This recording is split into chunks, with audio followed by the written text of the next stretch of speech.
A vast nuclear submarine powers through the icy waters of the Arctic.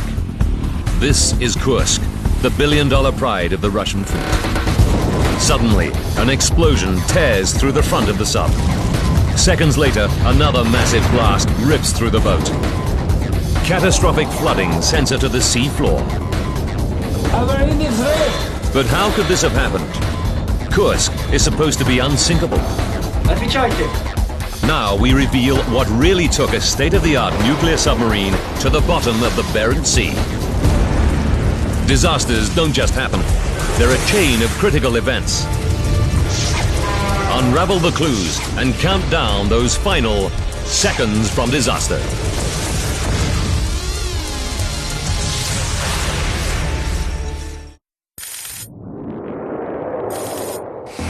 Northern Europe.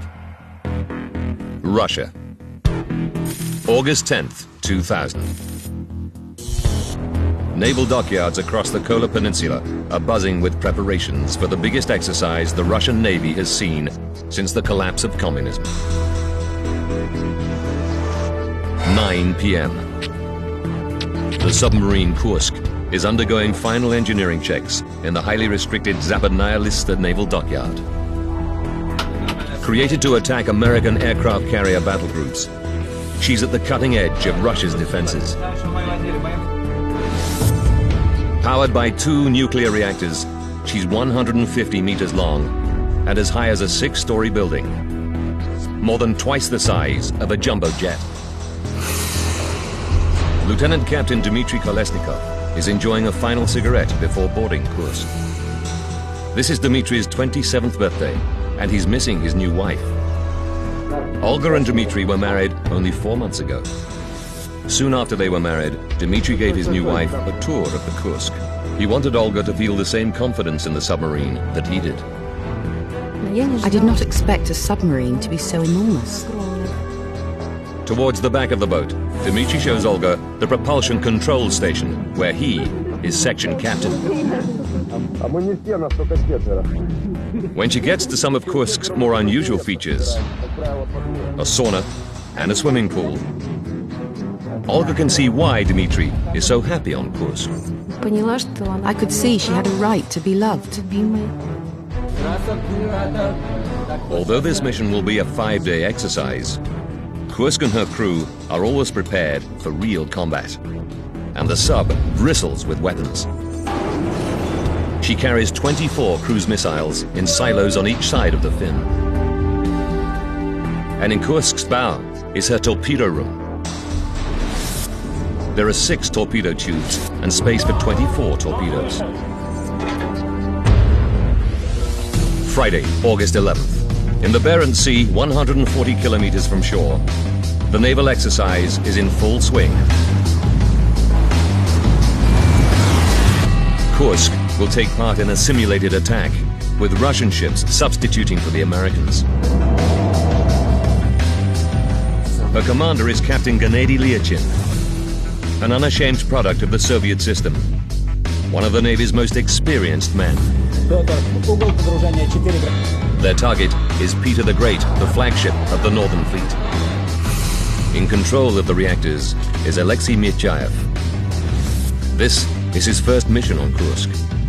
But despite his lack of experience, Alexei is well aware of his awesome responsibilities. If there's any sign of an emergency, he'll be expected to seal himself into his compartment, sharing the same fate as the reactors. Saturday, August 12th, day 2.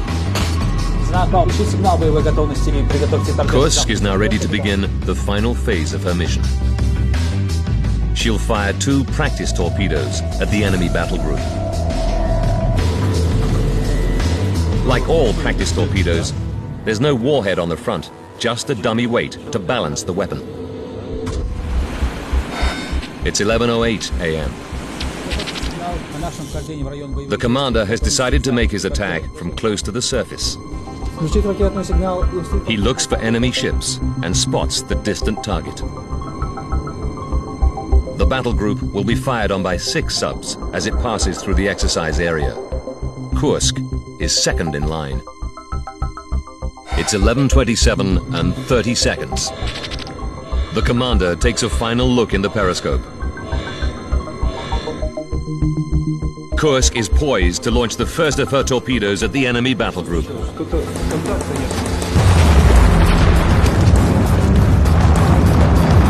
A shockwave bursts through the command center. The crew are slammed to the floor. Toxic smoke pours into the room.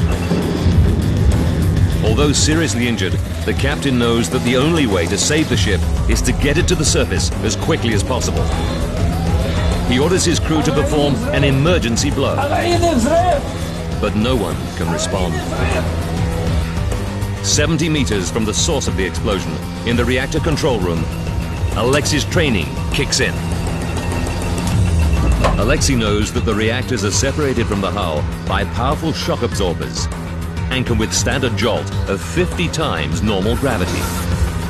But if Kursk's massive arsenal explodes, the shock absorbers will be useless. Kursk could become the biggest dirty bomb in history. Alexei seals himself into his compartment. He desperately tries to reach the command post, but there's no response. With no word from the commander, Alexei braces himself to shut down the reactors.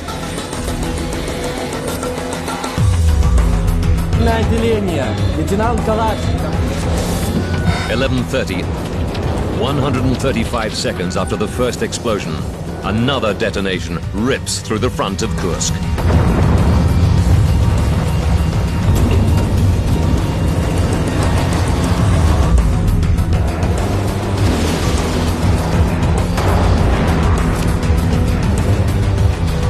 Alexei makes his decision, but is it too late? Control rods slam into the reactor cores and the nuclear reactors shut down. Dmitry and his men lie where they've fallen and wait for the inevitable impact on the seabed. Although only 27, Dmitry Kolesnikov assumes command. The men know from the scale of the damage, the only way out for them is through the rear escape hatch, right at the back of the submarine.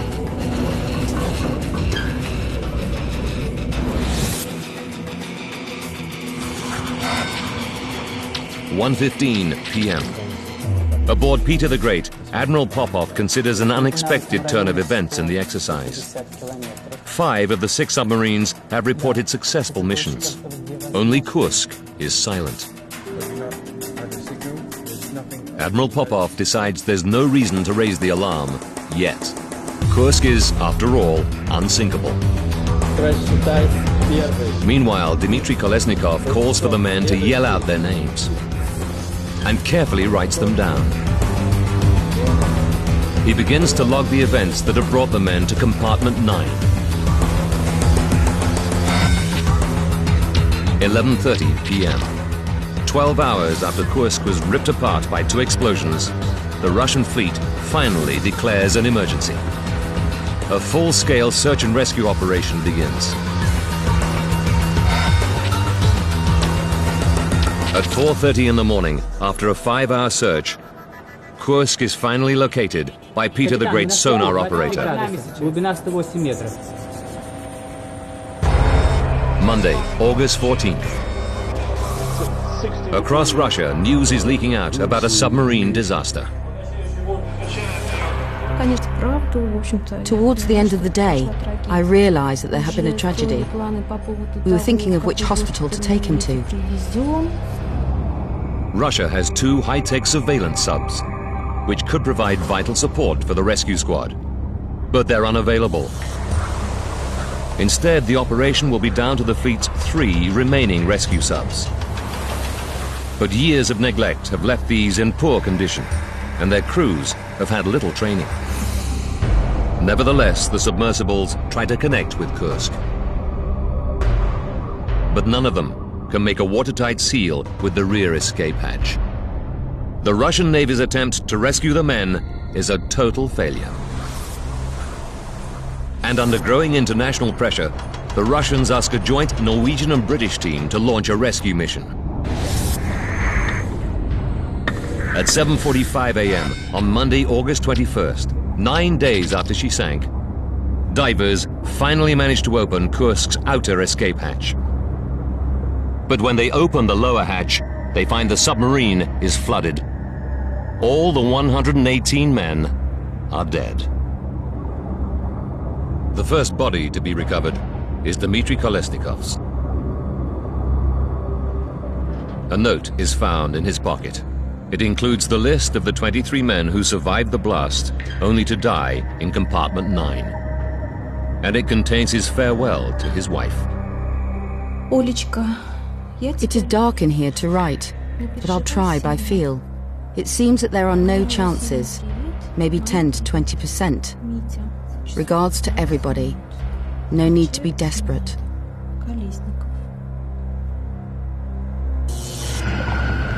But how could the unsinkable Kursk be so completely destroyed? Now, by rewinding the events of that day and by going deep into the investigation, we can reveal what really happened to Kursk and her crew. In the year 2000, Lord Truscott is the British government's special advisor on the Russian Federation. Truscott sees that the Russian Navy is looking both incompetent and vulnerable and expects the worst. I was thinking that a cover-up was entirely possible. The official Russian investigation begins in secret, and Lord Truscott knows there's little chance that its findings will be made public. So he decides to begin his own investigation. Out of the blue, the Northern Fleet announces that Kursk could have been sunk by a collision with a foreign submarine. They know that the Northern Fleet was not alone in the Barents Sea at the time of Kursk's disappearance. At least 2 NATO submarines were spying on the Russian exercise. And Truscott discovers that this game of cat and mouse regularly ends with an unintentional underwater impact. The British Ministry of Defence begins to investigate the allegation. They get just the break they need when a Norwegian seismic facility announces that it's detected an unusual seismic event in the Barents Sea at the approximate time of Kursk's disappearance. The British government obtains this crucial data and sends it to expert seismologist David Bowers. The amount of information in these seismograms is remarkable. Bowers compares the shape of the event to a database of other seismic signals. It doesn't match the distinctive pattern of an earthquake or a collision. It matches exactly the patterns of known underwater explosions. The explosion was very large, it's equivalent to about 5 tons of TNT. Bowers continues to examine the trace. He moves backwards in time. Here, 135 seconds earlier, he finds another seismic event, almost invisible in the background noise. Bowers is left in no doubt that both the seismic anomalies are the result of underwater explosions. NATO is off the hook. As the political fallout of the disaster mounts, President Putin authorizes a radical salvage plan. The Kursk will be raised from the seabed. This will be one of the most ambitious maritime salvages in history. But is it safe to move Kursk? The wreck's 2 nuclear reactors have been within a few meters of a massive explosion. Could they be damaged? A survey reveals that radiation levels are normal. The salvage team cuts off Kursk's shattered torpedo room, afraid it'll fall apart if they move it, and slowly raise the rest of the sub to the surface.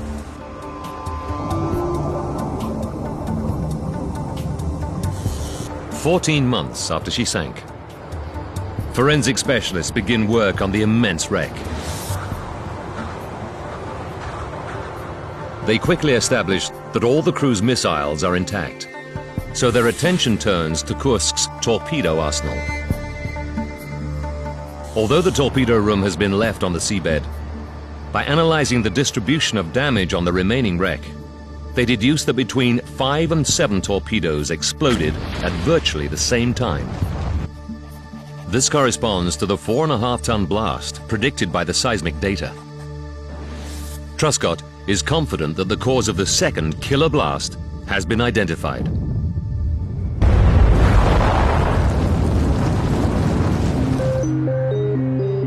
The forensic team established that the front section of the wreck has been incinerated. Detailed analysis reveals that this fire was raging before the torpedo arsenal exploded. And Truscott realizes that the seismic data has already revealed the likely source of this fire. The first small explosion. Discovering the cause of this initial blast is the big question for the investigation. But with the remains of the front of the sub abandoned on the seafloor, Truscott doubts that the critical evidence will ever be recovered. Then, a spectacular discovery on the seabed. A piece of hull debris from around the number 4 torpedo hatch is found 50 meters behind the main wreckage site. For this piece of hull to be found in this strange location, way behind the rest of the submarine debris, means that it was the very first thing to be blown off the sub. And its original position on Kursk gives the spot where the blast happened. This was sensational evidence because it proved that the torpedo in Tube 4 was the first thing to explode, and the only question was which part of the torpedo had exploded. Truscott looks into the details of the practice torpedo's propulsion system. The turbine that pushes the torpedo through the water gets its power from burning kerosene. But underwater, where there's no air, the oxygen needed to react with the fuel is stored in the form of concentrated hydrogen peroxide, HTP. On paper, this propulsion system is efficient and foolproof. But Truscott is told that HTP has some disturbing properties. He's advised that when certain metals, or even rust, come into contact with HTP, they act as a catalyst. The hydrogen peroxide breaks down into oxygen and steam and lots of heat. The volume of gas increases 5,000 times in a split second.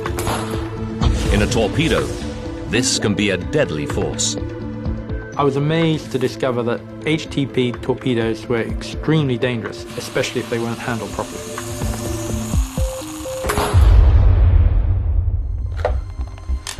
Truscott needs specialist help, so he makes contact with Igor Kurdin. A former Russian sub-commander, Kurdin has the intimate knowledge of the sub that the investigation craves. Kurdin examines the possibility that an HTP propulsion system could be at the root of the Kursk disaster. He begins by calculating the likely explosive yield of the propulsion system. The result is between 50 and 100 kilos of TNT, roughly the same size as the explosion on the seismic trace. With the numbers stacking up, an HTP accident looks increasingly likely. But Kurdin knows that all HTP torpedoes have safety features aimed at preventing dangerous pressurization inside the torpedo. Kurdin uses his special contacts to obtain the maintenance records of Kursk's practice torpedo. What he discovers shocks the veteran commander. The torpedo came from a batch of 10 made in 1990. 6 of these were immediately rejected because of faulty welding. He's told that the welding on the practice torpedo was never checked. It was thought unnecessary because it didn't have a warhead. Igor Kurdin is forced to conclude that shoddy welding probably allowed HTP to leak out of the practice torpedo with terrifying consequences. Parts of both the torpedo and the launch tube are found with distortions and heat damage that are consistent with the torpedo exploding about halfway down its length, right by a critical weld. Examination of the inner launch tube door reveals that although it was closed at the time of the explosion, it wasn't fully locked down. compromising its strength. The electrical connection between the torpedo and the tube door is notorious for getting clogged with dust. The crew often have to open the tube door several times to clean the connection before they can complete their systems checks. How did this small explosion manage to knock out the command post, leaving Kursk helpless? It was clear that the HTP torpedo was the cause of the first blast, but why was that powerful enough to overcome the command post and stop the Kursk from saving itself? An emergency blow takes just seconds to implement. But even this most basic emergency procedure didn't happen. Kordin knows that the bulkhead separating the first two compartments should have been easily strong enough to contain the first explosion in the torpedo room. He notices that a ventilation duct carries air in a circuit that covers the first four compartments. When the explosion happened, the ventilation pipe burst immediately. The pressure wave from the first explosion simply traveled down this duct and exploded into the command post. Before they can even press the emergency alarm, they're overcome by the fire, the smoke. It's total wipeout.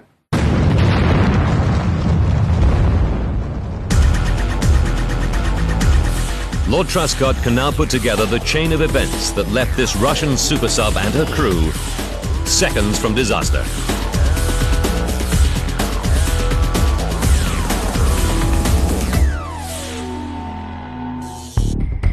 August 12th, 2000. 5 minutes and 30 seconds to disaster. Kursk prepares to launch a practice torpedo at Peter the Great.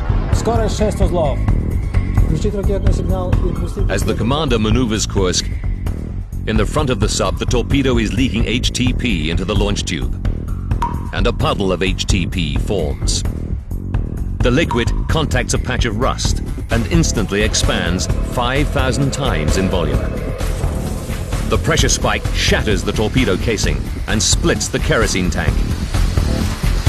Superheated steam ignites the kerosene, which burns the free oxygen, and a fireball fills the torpedo room, killing the men instantly. The blast wave bursts through the ventilation pipe into the command center. In less than a fifth of a second, up to 7 torpedoes explode. Meanwhile, at the front of the sub, the pressure hull is stressed way beyond its limits. The 5-centimeter thick steel tube bursts, and water explodes into the boat through the 70-meter long hole. Just minutes after the first explosion, the pride of the Russian fleet lies a wreck on the muddy bed of the Barents Sea. A tomb for 118 men. Most of the sailors' bodies are returned to their families across Russia, and a memorial is created in St. Petersburg to honor them.